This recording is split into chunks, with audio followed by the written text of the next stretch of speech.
Good evening all. आपका score plus के YouTube परिवार में स्वागत है। उम्मीद है आप लोग अच्छे होंगे, आप लोग की पढ़ाई अच्छे से चल रही होगी। अभी हम लोग जो आपका BSPHCL है उसमें जो आपका इलेक्ट्रीशियन ट्रेड है, जो आपका काफ़ी इम्पॉर्टेंस रखता है आपके रिजल्ट में, हम लोग उसी का पूरा सिलेबस कवर कर रहे हैं टॉपिक वाइज, ठीक है। जिसमें से हम लोग आज जो देखेंगे वो हमारा डीसी मशीन वाइंडिंग जो हम लोग पिछले क्लास में देखे थे उसका लेक्चर नंबर 2 देखेंगे, ठीक है। चलिए तो आगे बात करते हैं। देखिए, अगर आगे बात करें तो आपका NCERT सीरीज जो आपका स्कोर प्लस यूट्यूब चैनल जो है उस पर आपका NCERT सीरीज आपका रेगुलर चल रहा है। आपका NCERT बायो और केमिस्ट्री की क्लास सुबह के 6 बजे राघव सर के द्वारा ली जा रही है। उसके बाद अगर बात करें तो बेसिक साइंस और इंजीनियरिंग ड्राइंग की क्लास सुबह के 7 बजे आपके ERPK शाही सर के द्वारा ली जा रही है। फिर आपका 9 AM में सुबह के 9 बजे जनरल साइंस की क्लास हो रही है, जिसमें आपके बायो, फिजिक्स, केमिस्ट्री तीनों हो रहे हैं और जो आपके राघव सर के द्वारा ली जा रही है, ठीक है। उसके बाद इलेक्ट्रीशियन ट्रेड आपका 4:30 बजे शाम में रेगुलर हो रहा है, ठीक है। 4:30 PM में जो आपका अभी का सेशन है, ठीक है। उसके बाद अगर बात करें तो NCERT फिजिक्स रात के 8 बजे 8 PM में डेली हो रहा है आपका, जो आपके ERPK शाही सर के द्वारा लिया जा रहा है। आप लोग सारे सेशन में जुड़े और ज़्यादा से ज़्यादा फ़ायदा उठाएं, ठीक है। चलिए अगर आगे बात करें तो ये जो आप लोग लोगो देख रहे हैं ये आपका स्कोर प्लस जो लोगो है ये आपका एप्लीकेशन का लोगो है, ठीक है ना, और आपका यूट्यूब चैनल का भी लोगो है। और ये जो आप लोगो देख रहे हैं इसी लोगो को देखकर आप लोग को गूगल प्ले स्टोर से एप्लीकेशन को डाउनलोड कर लेना है और आपका डिफरेंट टाइप की कोर्सेज अवेलेबल है, डिफरेंट टाइप की बैचेज अवेलेबल है, ठीक है ना। उसको आप लोग अपने अकॉर्डिंग परचेज कर सकते हैं, अपने अकॉर्डिंग देख सकते हैं। चलिए आगे बात करते हैं। चलिए देखिए, ये आपका जो सिलेबस आप लोग देख रहे हैं ये आपका इलेक्ट्रीशियन ट्रेड का सिलेबस है, ठीक है ना। जो आपका BSPHCL का सिलेबस है इलेक्ट्रीशियन ट्रेड का, ये आपका यही है। इसमें आपके क्या क्या पढ़ना है, AC मशीन वाइंडिंग पढ़ना है, अल्टरनेटर के बारे में पढ़ना है, ठीक है। सर्किट ब्रेकर है, DC ड्राइव है, DC मशीन वाइंडिंग है। और अभी हमारा टॉपिक यही चलेगा, DC मशीन वाइंडिंग, जिसका हम लोग एक लेक्चर पहले देख चुके हैं। आज हम लोग लेक्चर नंबर 2 डिस्कस करेंगे, ठीक है। उसके बाद हमारा क्या है, डोमेस्टिक अप्लाइंसेस है, फिर इल्यूमिनेशन है, इंडस्ट्रियल वायरिंग है, मशीन कंट्रोल कैबिनेट है, कंट्रोल पैनल लेआउट है, असेंबली एंड वायरिंग है, ठीक है। उसके बाद है हमारा पावर जनरेशन, ठीक है, पावर जनरेशन है। फिर है single phase induction motor, single phase induction motor है, सिंक्रोनस मोटर है, फिर 3 फेज इंडक्शन मोटर भी है, ठीक है ना। आपका सिंगल फेज इंडक्शन मोटर भी है, 3 फेज इंडक्शन मोटर है और सिंक्रोनस मोटर भी है, ठीक है। चलिए उसके बाद ये thermal, hydro electric, nuclear, non conventional, मतलब कि जो भी आपके नॉन कन्वेंशनल एनर्जी सोर्स होते हैं उसके बारे में आपको डिस्कस करना है, ठीक है। चलिए उसके बाद अगर बात करें ट्रांसफार्मर वाइंडिंग, आपको ट्रांसफार्मर के बारे में पूरा जानना है, ठीक है ना, ट्रांसफार्मर के बारे में पूरा पढ़ना है। उसके बाद अगर आगे बात करें तो ट्रांसमिशन ऑफ इलेक्ट्रिकल पावर, आप जनरेशन देखे थे ऊपर, उसके बाद क्या है ट्रांसमिशन भी पढ़ने हैं आपको।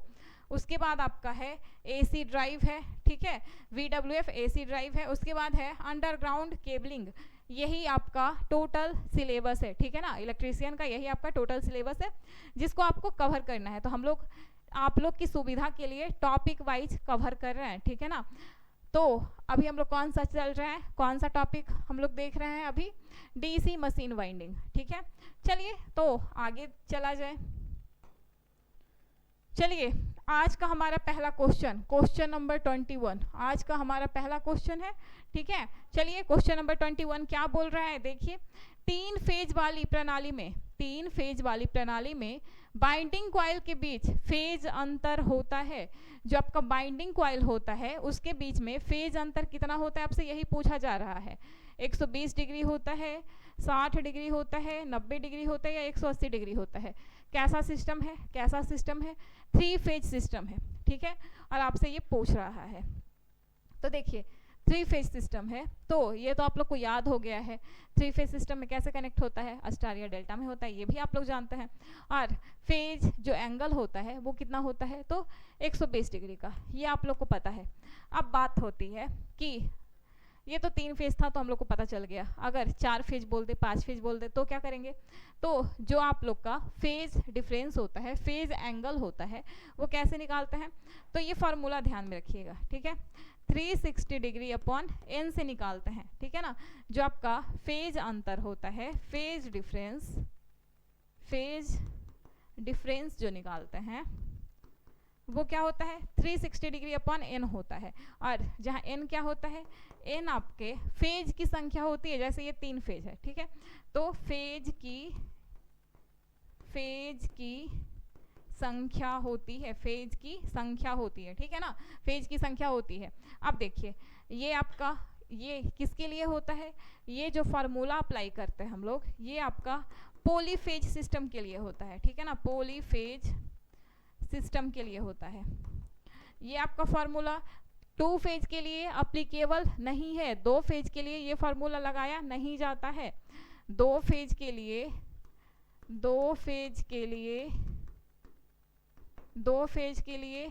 नहीं अप्लीकेबल है, 2 फेज के लिए ये फार्मूला नहीं लगाया जाएगा, ठीक है ना। और अगर 2 फेज का सिस्टम रहेगा तब फेज डिफरेंस पूछेगा, तब कितना होता है, तब आप लोग ध्यान रखिएगा 2 फेज सिस्टम का फेज डिफरेंस कितना होता है, 90 डिग्री होता है, 90 डिग्री होता है, ध्यान में रखेंगे, ठीक है ना। 2 फेज सिस्टम का जो फेज डिफरेंस होता है वो 90 डिग्री होता है, 90 डिग्री होता है, ध्यान में रखेंगे। और आपका अगर पॉलीफेज सिस्टम 3, 4, 5 इस टाइप से रहे और आपसे पूछ दे कि फेज डिफरेंस कितना होगा, तो फेज एंगल पूछ दे, तो आप लोग क्या करेंगे, 360 डिग्री अपॉन एन करेंगे। अब देखिए अभी 3 है तो 12 3 36 कितना हो जाएगा, ये 3 है तो 120 डिग्री हो जाएगा, ठीक है। तो यही आपका क्या होता है, 120 डिग्री होता है, ये आपको याद भी हो गया है, ठीक है ना, तो क्लियर है। देखिए अगर 3 फेज की बात करें तो देखिए ये आपका फेज 1 को रिप्रेजेंट कर रहा है, ये आपका फेज 2 को, और ये आपका फेज 3 को रिप्रेजेंट कर रहा है, ठीक है ना, क्लियर है। तो फेज डिफरेंस कितना होता है 3 फेज सिस्टम का, तो 120 डिग्री होता है। चलिए आगे बढ़ा जाए, नेक्स्ट क्वेश्चन है हमारा क्वेश्चन नंबर 22, ठीक है। नेक्स्ट क्वेश्चन कौन सा है, क्वेश्चन नंबर 22 बोल रहा है कि जनरेटेड ईएमएफ पर path in a simplex lap wound generator is, बोल रहा है कि जो जनरेटेड ईएमएफ है पर पाथ में, और बाइंडिंग कैसा है, सिंप्लेक्स लैप बाइंडिंग। आपको बताए थे कि जो आपका लैप बाइंडिंग होता है, अगर ड्यूप्लेक्स ट्रिप्लेक्स इस टाइप से नहीं दिया हुआ है, क्वाड्रुप्लेक्स, तो आप क्या कंसीडर करते हैं, आप हमेशा सिंप्लेक्स कंसीडर करके ही चलते हैं। और लैप बाइंडिंग है तो इसमें पैरेलल पाथ कितना होता है, जितना आपका पोल होता है उतना ही आपका पैरेलल पाथ होता है, ठीक है। और आपका सिंप्लेक्स में लैप बाइंडिंग में हम लोग क्या करते हैं, लैप बाइंडिंग का यूज हम लोग कहाँ करते हैं, तो जहाँ हम लोग को हाई करेंट की जरूरत होती है वहाँ हम लोग लैप बाइंडिंग का यूज करते हैं, हाई करंट और लो वोल्टेज की जरूरत होती है तो हम लोग क्या करते हैं, लैप बाइंडिंग का यूज करते हैं, ठीक है। ये बात आपको पता है।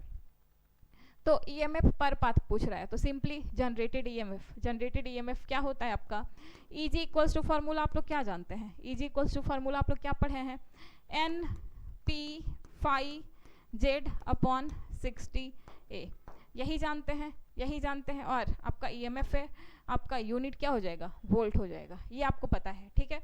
अब देखिए एन आपका क्या होता है, एन आपका होता है जो आपका स्पीड है, वही आपका क्या होता है, एन होता है। पी आपका क्या होता है, नंबर ऑफ पोल होता है। आपका फाई क्या होता है, फ्लक्स होता है। जेड आपका क्या होता है, कंडक्टर की संख्या होती है। 60 कांस्टेंट। आपका ए क्या है, ए आपका पैरेलल पाथ है। अब देखिए आगे चलते हैं, इसमें कौन सा बाइंडिंग बोल रहा है, लैप बाइंडिंग, सिंप्लेक्स बोल रहा है, तो पैरेलल पाथ क्या हो जाएगा, ए इक्वल्स टू पी हो जाएगा, ठीक है ना। तो आपका ए इक्वल्स टू पी पुट कर दें, चलिए तो पुट कर दीजिए। लैप वाइंडिंग है तो क्या हो जाएगा, ए इक्वल्स टू पी। अब देखिए इजी बराबर क्या हो जाएगा, N P phi Z upon 60। A की जगह नहीं तो पी की जगह, ये यहाँ पे ए की जगह क्या करे, पी पुट कर दे यहाँ पे, या फिर पी की जगह ए पुट कर देते, पी से पी कैंसिल हो जाएगा, क्या बच जाएगा, N phi Z upon 60 volt. n phi z upon 60। चलिए आपका ऑप्शन नंबर बी क्या हो जाएगा, करेक्ट हो जाएगा। आपका कौन सा ऑप्शन करेक्ट हो जाएगा, आपका ऑप्शन नंबर बी करेक्ट हो जाएगा। चलिए क्लियर है, चलिए बहुत बढ़िया, आगे बढ़ा जाए। आगे आपका क्वेश्चन नंबर 23। क्वेश्चन नंबर 23 क्या बोल रहा है, the number of parallel path through armature. बोल रहा है कि जो आपका नंबर ऑफ पैरेलल पाथ है आर्मेचर से in a duplex wave wound 6 pole DC machine is. बोल रहा है कि डुप्लेक्स वेव उंड है, ठीक है, डुप्लेक्स वेव उंड है। कौन सा मशीन है, 6 पोल डीसी मशीन है, ठीक है ना। जो डीसी मशीन है उसमें नंबर ऑफ पोल्स कितने हैं, 6 हैं। और वाइंडिंग कैसा है, वेव वाइंडिंग है और डुप्लेक्स है। में आर्मेचर के माध्यम से समानांतर पथों की संख्या क्या होगी। इसमें पूछ रहा है कि नंबर ऑफ पैरेलल पाथ क्या होगा। तो देखिए आपको एक चीज बताए थे, लैप हो या वेव हो। जैसे अगर लैप की बात करेंगे तो क्या बताए थे, ये P इंटू क्या हो जाता है, आपका समानांतर पथ की जो संख्या होती है A इक्वल्स टू P हम लोग कब लेके चलते हैं, जब सिंप्लेक्स होता है। यही डुप्लेक्स रहता तो क्या करते, आपका A equals to P into क्या करते, 2 करते। आपको बताए थे हम लोग जो समानांतर पथ की संख्या लिखते हैं वो अगर वेव बाइंडिंग है तो क्या लिखते हैं, देखिए समानांतर वेव वाइंडिंग में जो अभी का हमारा क्वेश्चन है, ठीक है, समानांतर पथ की संख्या बराबर क्या होता है, बराबर अगर सिंपली बात करें 2, आपका सिंपली कुछ नहीं दिया हुआ रहता है तो हम लोग 2 लेके चलते हैं, क्योंकि हम लोग क्या मानते हैं, सिंप्लेक्स मानते हैं। 2 इंटू ऐसे क्या होता है, प्लेक्स होता है, प्लेक्स, ठीक है। और प्लेक्स, जैसे प्लेक्स कहने का मतलब अगर सिंप्लेक्स रहेगा तो क्या होता है 1, प्लेक्स का वैल्यू 1 पुट करेंगे। अगर ड्यूप्लेक्स रहेगा तो 2, ट्रिप्लेक्स रहेगा तब क्या हो जाएगा 3, क्वाड्रुप्लेक्स रहेगा तो क्या हो जाएगा 4। इस टाइप से हम लोग वैल्यू पुट करते हैं, ठीक है। तो देखिए यहाँ पे क्या बोला है, ड्यूप्लेक्स बोला है, तो नंबर ऑफ पैरेलल पाथ जो आपका A हो जाएगा वो आपका क्या हो जाएगा, वो हो जाएगा 2 इंटू आपका क्या है, ड्यूप्लेक्स वेव उंड है, 2 इंटू 2 इक्वल्स टू क्या हो जाएगा 4 हो जाएगा, आपका C हो जाएगा, ठीक है, C हो जाएगा। और एक चीज़ और, अगर आपका ड्यूप्लेक्स ट्रिप्लेक्स आपका कुछ नहीं दिया हुआ है क्वेश्चन में तो हमेशा आप लोग क्या लेके चलते हैं, क्या कंसीडर करते हैं, सिंप्लेक्स कंसीडर करते हैं। इसीलिए आपका हमेशा जो आपका वेव वाइंडिंग में नंबर ऑफ पैरेलल पाथ क्या कंसीडर कर लेते हैं, 2 ये सिंपली 2 कंसीडर कर लेते हैं कि वेव वाइंडिंग में पैरेलल पाथ की संख्या कितनी होती है, 2 होती है। और अगर यही लैप वाइंडिंग रहता तो यहाँ 2 की जगह क्या करते, P लिखते। P आपका क्या होता है, नंबर ऑफ पोल्स होता है, बाकी आपका सब सेम रहता है, ठीक है ना। तो आप लोग सारी बातें का ध्यान रखेंगे, ठीक है, क्लियर है, क्या हो जाएगा 4 हो जाएगा, ठीक है ना। चलिए आगे बढ़ते हैं, क्वेश्चन नंबर 24 नंबर क्या बोल रहा है, the ratio of number of slots in a stator to the number of poles is called as. ये आपको बताया है, जो आपका रेशियो होता है, जो आपका अनुपात होता है, किसका अनुपात, स्टेटर में खांचों की संख्या और ध्रुवों की संख्या का जो अनुपात होता है वो क्या कहलाता है, आपसे यही पूछ रहे हैं। ये आपको तो हम बहुत बार बताए हैं, क्या कहलाता है, ये आपका कहलाता है पोल पिच कहलाता है, ठीक है। पोल पिच बराबर क्या बताए हैं, पोल पिच बराबर बताए हैं number of slots in a stator. यहाँ पे एक चीज और बताए थे, number of slots in a stator, या क्या बताए थे, या आपको बताए थे नंबर ऑफ कंडक्टर्स भी बताए थे, नंबर ऑफ कंडक्टर्स अपॉन क्या बताए थे, नंबर ऑफ पोल्स। यही आपका क्या होता है, पोल पिच होता है, जो आपका क्या होता है Z अपॉन P होता है, ठीक है ना, Z अपॉन P होता है, आप लोग ध्यान में रखेंगे, ठीक है ना, Z अपॉन P होता है। तो आपका क्या हो जाएगा, पूछ रहा है कि जो अनुपात होता है किसका जो स्लॉट्स होते हैं स्टेटर में उसका और नंबर ऑफ पोल्स जो होते हैं उसका जो अनुपात होता है उसको क्या कहते हैं, तो पोल पिच कहते हैं, ध्यान में रखिएगा। ठीक है, क्लियर है। चलिए नोट डाउन कर लीजिए, जो इंपॉर्टेंट पॉइंट है उसको आप लोग नोट डाउन करते जाएंगे और बिना पेन और पेपर के तो बैठना ही नहीं है। ठीक है ना, आप लोग सारा पॉइंट्स जो आपको इंपॉर्टेंट लगे नोट डाउन करते जाना है। ऐसा नहीं कि मोबाइल पकड़ के बैठ गए और देख रहे हैं ABCD कर रहे हैं, ऐसा बिल्कुल भी नहीं है। ठीक है ना, जो इंपॉर्टेंट पॉइंट लगे, जो लगे कि आपको याद नहीं है, आपके ये एग्जाम में आएगा, इंपॉर्टेंट है, तो उसको नोट डाउन कर लेना है उसी टाइम। चलिए आगे बढ़ते हैं। क्वेश्चन नंबर 25 देखिए क्या बोल रहा है। डीसी मोटर में वाइंडिंग के माध्यम से, डीसी मोटर में वाइंडिंग के माध्यम से कॉपर हानि, ये हम लोग को पता है कि कॉपर हानि कहाँ होता है, जो आपका कॉपर लॉस होता है वो वाइंडिंग में होता है। के अनुपातिक होता है, तो किसके अनुपातिक होता है, देखिए वेग के वर्ग के, जो आपका स्पीड होता है उसके वर्ग के स्क्वायर, मतलब कि जो आपका स्पीड होता है उसके स्क्वायर के प्रोपोर्शनल होता है। धारा के वर्ग के प्रोपोर्शनल होता है, मतलब कि करंट के स्क्वायर के प्रोपोर्शनल होता है। वोल्टता के वर्ग के प्रोपोर्शनल होता है, मतलब कि वोल्टेज के स्क्वायर के प्रोपोर्शनल होता है, या भार के वर्ग के प्रोपोर्शनल होता है, जो लोड होता है उसके जो उसका जो स्क्वायर होता है उसके प्रोपोर्शनल होता है। आपसे ये क्वेश्चन पूछ रहा है। चलिए बताइए आप लोग। तो देखिए अगर कॉपर लॉस की बात करें तो कॉपर लॉस के बारे में क्या जानते हैं, PCU बराबर क्या होता है, I²R। इसको हम लोग क्या बोलते हैं, I²R लॉस भी बोलते हैं। ठीक है, तो अगर बात करें तो PCU जो है ये आपका किसका प्रोपोर्शनल है, आपका करंट का स्क्वायर का प्रोपोर्शनल है, तो क्या हो जाएगा, धारा के वर्ग के प्रोपोर्शनल होता है। आपका क्या हो जाएगा, आपका ऑप्शन नंबर बी करेक्ट हो जाएगा। ठीक है, क्लियर है। चलिए, और आपको एक चीज़ और बताए थे, जो आपका ये कॉपर लॉस है ये आपका लोड पर डिपेंड करता है। आपका कोर लॉस जो होता है जिसमें आपके हिस्टेरिसिस लॉस और एडी करंट लॉस आते हैं, ये आपका कोर में होता है। ठीक है ना, जो आपका नो लोड लॉस भी होता है और वो आपका लोड पर डिपेंड नहीं करता है। सारी बातें आप लोग ध्यान में रखेंगे। ठीक है ना, चलिए आगे बढ़ते हैं। क्वेश्चन नंबर है 26 नंबर बोल रहा है। 26 नंबर क्या बोल रहा है, क्षेत्र कुंडली फील्ड कॉइल, ठीक है, फील्ड कॉइल को लपेटने के लिए किस प्रकार का तार उपयोग किया जाता है, किस प्रकार की तार उपयोग की जाती है, आपसे ये पूछ रहा है। इनामेल्ड की हुई कॉपर तार, स्टेनलेस स्टील तार, अनावृत कॉपर तार, स्टील तार। आपको ये क्वेश्चन बताए भी हैं कि किस प्रकार की तार का यूज किया जाता है हम लोग जब फील्ड कॉइल को बनाते हैं तब, तो आपको बताए थे कॉपर तार यूज करते हैं, वो भी कैसा, इनामेल्ड कॉपर तार यूज करते हैं, क्योंकि हम लोग जानते हैं आपका बेस्ट कंडक्टर कौन सा है, सिल्वर है। लेकिन सिल्वर क्या होता है, कॉस्टली होता है, हम लोग सिल्वर का यूज नहीं करते हैं, कॉस्टली होता है। ठीक है ना, अगर आप लगा देंगे तार, क्या होगा, चोर आएगा चुरा के लेके चला जाएगा, इलेक्ट्रिसिटी तो आने से रहा आपके घर में। ठीक है ना, लेकिन उसके बाद क्या होता है, कॉपर होता है बेस्ट कंडक्टर, कॉपर की जो चालकता होती है वो अच्छी होती है। ठीक है ना, कॉपर वायर की, इसीलिए हम लोग क्या यूज करते हैं, इनामेल्ड की हुई कॉपर तार हम लोग यूज करते हैं फील्ड वाइंडिंग बनाने में।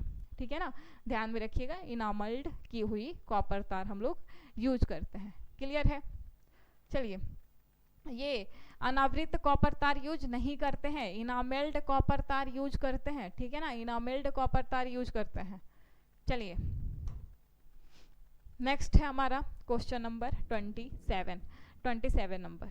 चलिए, in which of the following binding do the beginning and terminating ends of the coil cross each other causing short circuit.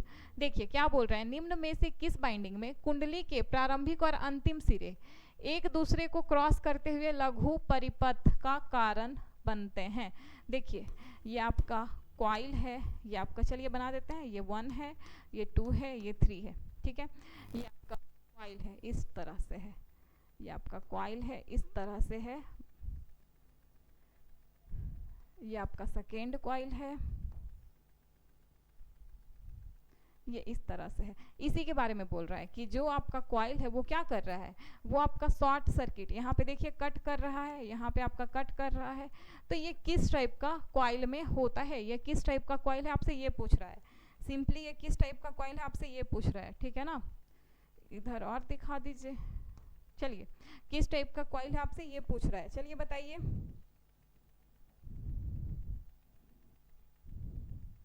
देखिए, तो इस टाइप के कॉइल को हम लोग क्या बोलते हैं, इस टाइप का जो कॉइल होता है जो एक दूसरे को कट करता है और शॉर्ट सर्किट होता है, उसको हम लोग बोलते हैं रेट्रोग्रेसिव बाइंडिंग। उसको क्या बोलते हैं, रेट्रोग्रेसिव बाइंडिंग बोलते हैं। जब क्रॉस ओवर होता है उसको हम लोग क्या बोलते हैं, क्रॉस जब करता है एक दूसरे को क्रॉस जब करता है तो उसको हम लोग बोलते हैं रेट्रोग्रेसिव बाइंडिंग। और इस टाइम जो होता है कम्यूटेटर पिच YC जो होता है, कम्यूटेटर पिच जो होता है वो क्या होता है, वो आपका +1 होता है हमेशा। ये सॉरी, कम्यूटेटर पिच रेट्रोग्रेसिव है ना, ये -1 होता है। कम्यूटेटर पिच जो होता है रेट्रोग्रेसिव बाइंडिंग का वो हमेशा -1 होता है, ये बात हमेशा ध्यान में रखिएगा। और आपको एक चीज़ और बताए थे, प्रोग्रेसिव बाइंडिंग, उसमें क्या होगा, प्रोग्रेसिव में आपका कट नहीं करेगा, आपका सीधे सीधे चलते जाएगा, उसको हम लोग क्या बोलते हैं, प्रोग्रेसिव बाइंडिंग। और प्रोग्रेसिव बाइंडिंग में आपका जो कम्यूटेटर पिच होता है वो +1 होता है, ये हमेशा ध्यान में रखिएगा। अगर प्रोग्रेसिव बाइंडिंग रहेगा तो इसमें आपका YC बराबर क्या होता है, +1 होता है, ये बात भी ध्यान में रखिएगा, ठीक है। चलिए, क्लियर है। क्वेश्चन बोल रहा है कि अगर दो कॉइल है, ठीक है ना, जो कॉइल है वो क्या कर रहा है, क्रॉस कर रहा है और शॉर्ट सर्किट हो रहा है, तो उसको क्या बोलते हैं, रेट्रोग्रेसिव बाइंडिंग बोलते हैं। और इसका कम्यूटेटर पिच क्या होता है, -1 होता है, ध्यान में रखिएगा। और यही अगर प्रोग्रेसिव बाइंडिंग रहेगा तब कम्यूटेटर पिच का वैल्यू क्या होता है, +1 रहता है, ठीक है। चलिए, क्लियर है, आगे बढ़ते हैं। क्वेश्चन नंबर 28 नंबर बोल रहा है किस प्रकार की बाइंडिंग में कुंडल कॉइल और समाप्ति किनारे कम्यूटेटर सेगमेंट की दूरी पर जुड़े होते हैं। कौन सा बाइंडिंग है जिसमें आपका जो कुंडल कॉइल है और समाप्तिक किनारे हैं, इंड जो साइड है, वो कम्यूटेटर की दूरी पर जुड़े होते हैं। ये किस में होता है आपको बताना है। चलिए बताइए, in which type of binding the coil end coil end, ये आपका terminal edge are connecting at distance of commutator segment. आपका कौन सा होता है, ड्यूप्लेक्स वेव वाइंडिंग होता है, ड्यूप्लेक्स लैप वाइंडिंग होता है, सिंप्लेक्स वेव वाइंडिंग होता है या सिंप्लेक्स लैप वाइंडिंग होता है, आप लोग को बताना है। तो ये हम आप लोग के लिए एलिमिनेट कर देते हैं, ड्यूप्लेक्स वेव नहीं होगा, ड्यूप्लेक्स लैप नहीं होगा। चलिए बताना है कि क्या हो जाएगा, चलिए बताना है। 28 नंबर का आंसर कीजिए आप लोग।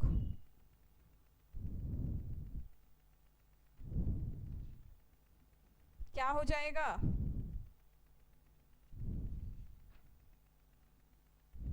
उसको हम लोग क्या बोलते हैं,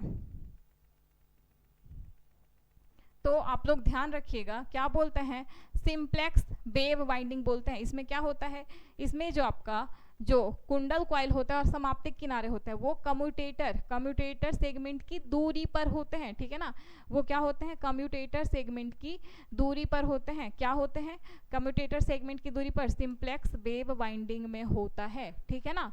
चलिए, आपको फिगर भी बताए थे, ठीक है ना, आपको लैप वाइंडिंग और वेव वाइंडिंग का फिगर बहुत अच्छे से बताया हुआ है, ठीक है ना, जाकर देखिए आप लोग। चलिए क्वेश्चन नंबर 29 पे आते हैं।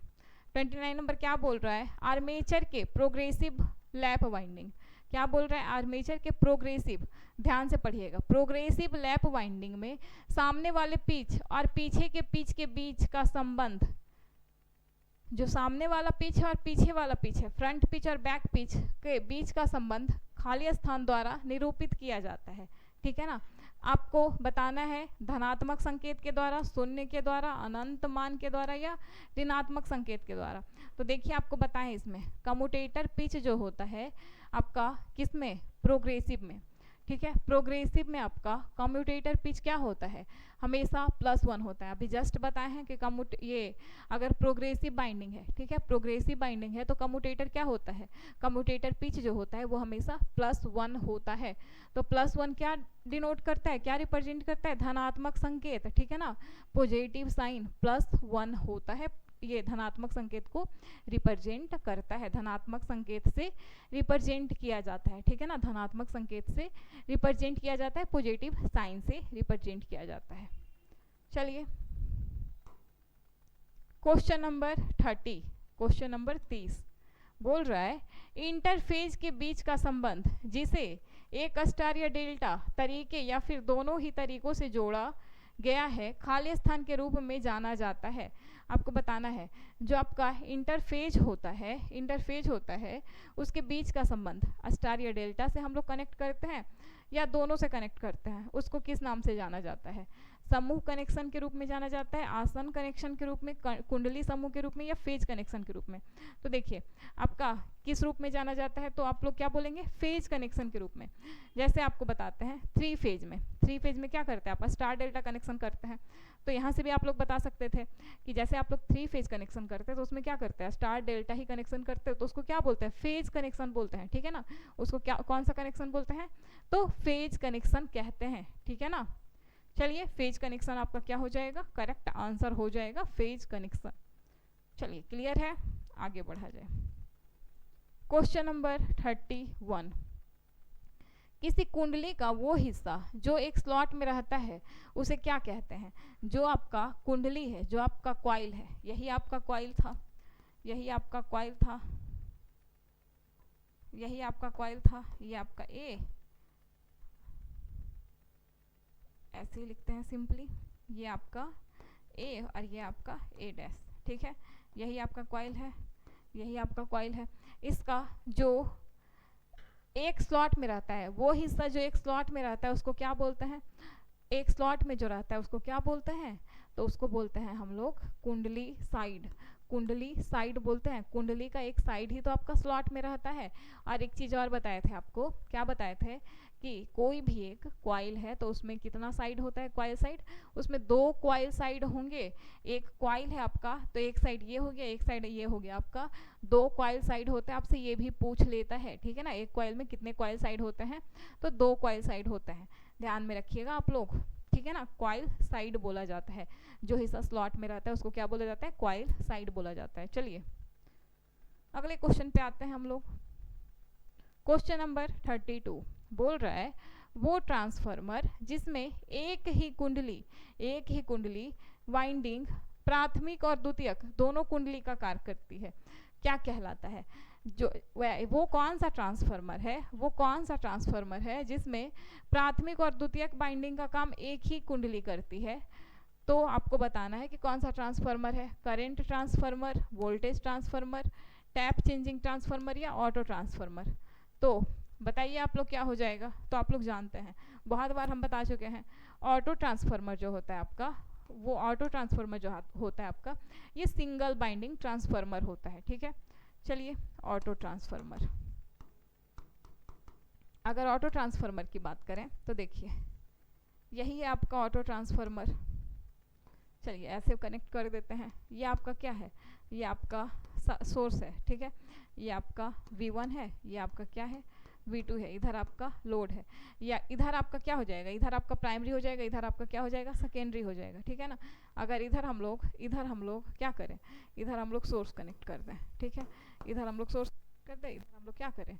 इधर हम लोग लोड कनेक्ट कर दें, तो ये आपका क्या हो जाएगा? ये आपका प्राइमरी हो गया, ये आपका क्या हो गया? सेकेंडरी हो गया। अब देखिए अगर बात करें तो एक ही बाइंडिंग है ना, ये एक ही बाइंडिंग है ना। इसमें देखिए ये क्या हो रहा है, ये जो पूरा बाइंडिंग है ये प्राइमरी में है और बाइंडिंग का कुछ पोर्शन है जो सेकेंडरी में है, तो ये क्या कर रहा है? स्टेप डाउन कर रहा है।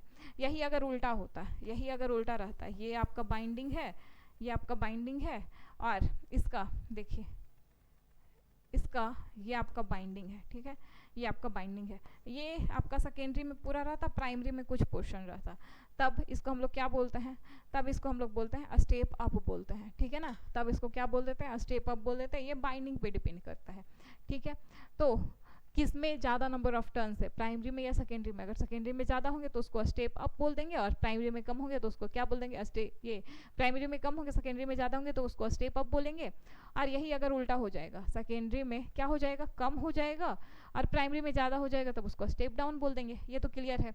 अब देखिए इसी में चलिए एक ही फिगर बनाते हैं कोई भी। ये आपका क्या है? स्टेप डाउन ऑटो ट्रांसफार्मर है, ठीक है।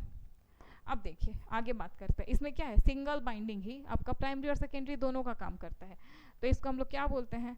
ऑटो ट्रांसफार्मर को हम लोग यहाँ पे ऐसे लिखेंगे तो लगेगा आपको ऑटो, ये स्टेप अप ऑटो ट्रांसफार्मर, बिल्कुल नहीं। ऑटो ट्रांसफार्मर को हम लोग क्या बोलते हैं? ऑटो ट्रांसफार्मर को हम लोग सिंगल वाइंडिंग ट्रांसफार्मर भी कहते हैं। उसके बाद अगर आगे बात करें तो इसको क्या बोलते हैं, वेरिएबल आउटपुट वोल्टेज ट्रांसफार्मर भी बोलते हैं। ये कैसा होता है,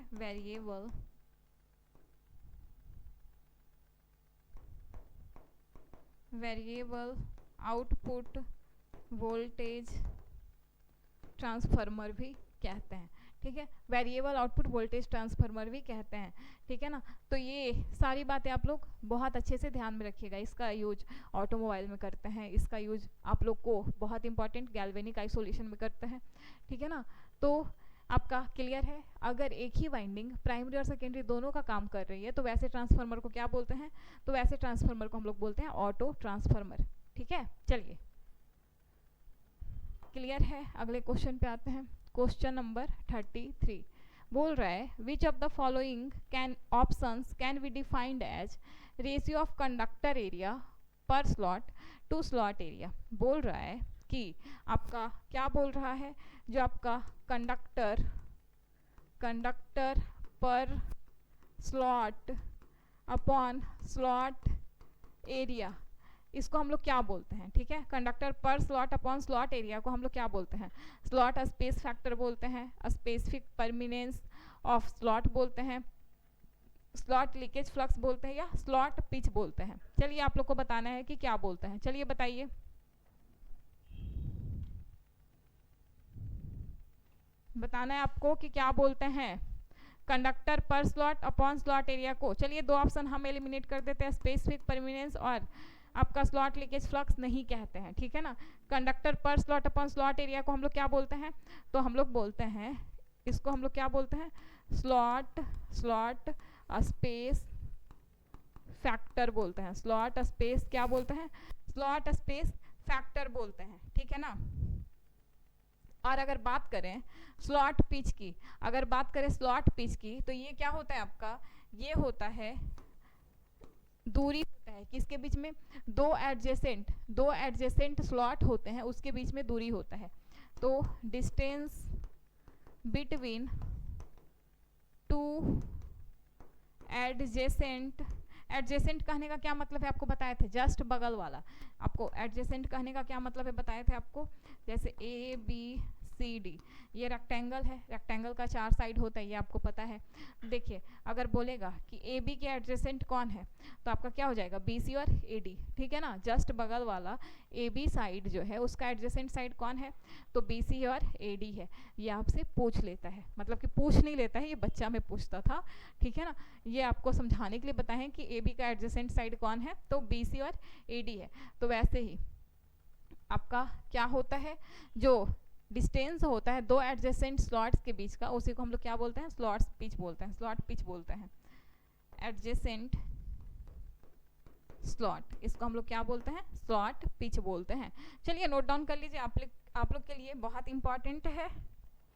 ठीक है ना, स्लॉट स्पेस फैक्टर क्या हो गया आपका, कंडक्टर पर स्लॉट अपॉन स्लॉट एरिया को हम लोग क्या बोलते हैं, ये स्लॉट स्पेस फैक्टर बोलते हैं।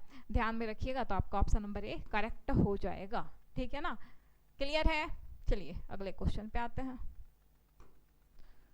क्वेश्चन नंबर है 34 विच among the following bindings in a transformer has more cross sectional area। ध्यान से बताना है इस क्वेश्चन को, बहुत इंपॉर्टेंट क्वेश्चन है, और आप लोग ध्यान नहीं देंगे ना तो 110% आप लोग गलत ही बनाएंगे। ठीक है, चलिए विच among the following binding in transformer has more cross sectional area, बोल रहा है कि ट्रांसफार्मर में निम्नलिखित में से कौन सी बाइंडिंग का क्रॉस सेक्शनल क्षेत्र अधिक होता है, क्रॉस सेक्शनल एरिया किस बाइंडिंग का अधिक होता है। चलिए बताइए आप लोग, किस बाइंडिंग का क्रॉस सेक्शनल एरिया अधिक होगा। तो देखिए अगर बात करें क्रॉस सेक्शनल एरिया की, तो देखिए सबसे पहले एरिया अगर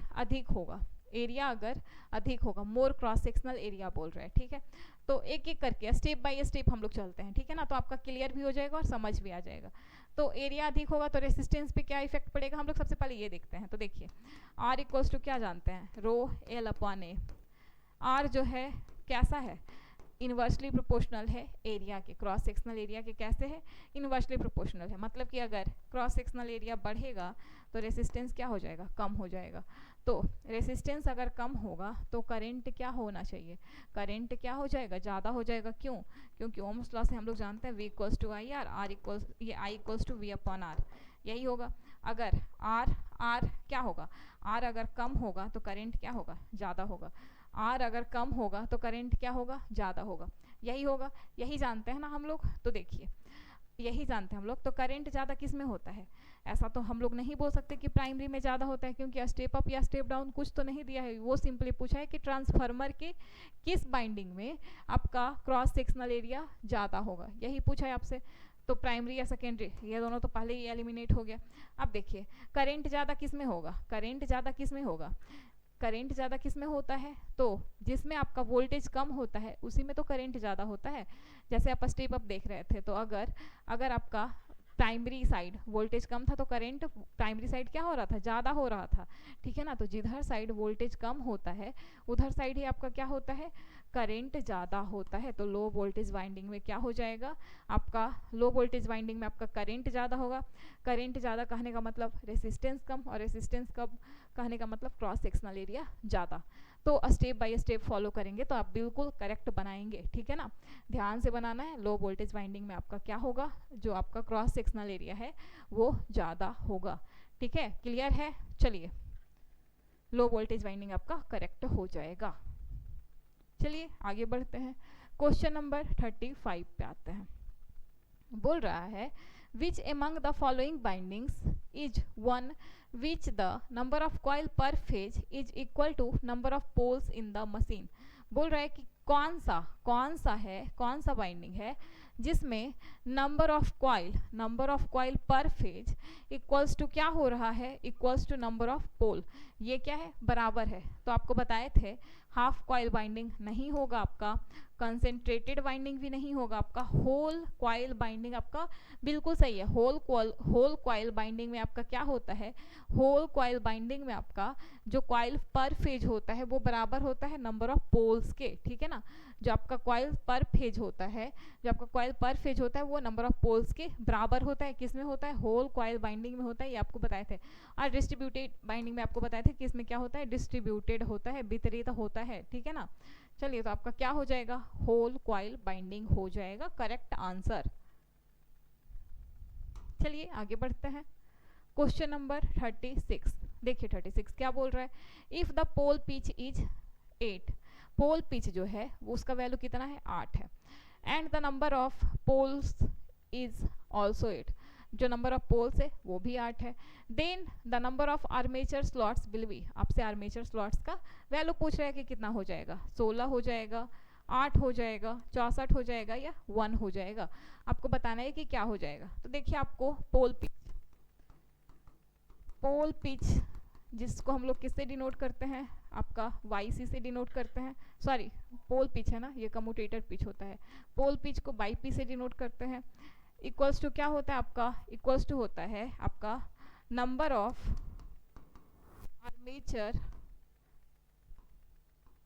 आर्मेचर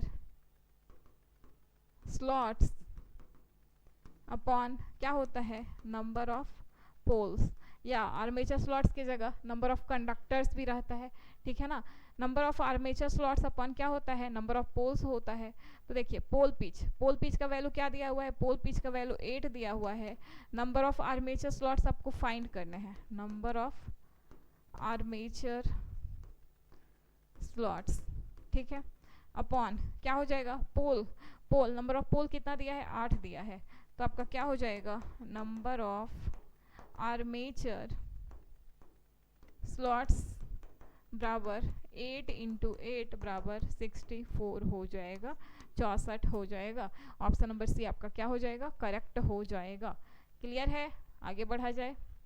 चलिए आगे बढ़ते हैं, क्वेश्चन नंबर 37, क्वेश्चन नंबर 37 पे आ गया है। मीट्रिक जो आपका मैट्रिक चेंज ये प्रणाली होता है, ठीक है, मैट्रिक सिस्टम में जो एसई कहने का क्या मतलब है, सुपर इनामेल्ड तांबे के तार का आकार व्यक्त किया जाता है।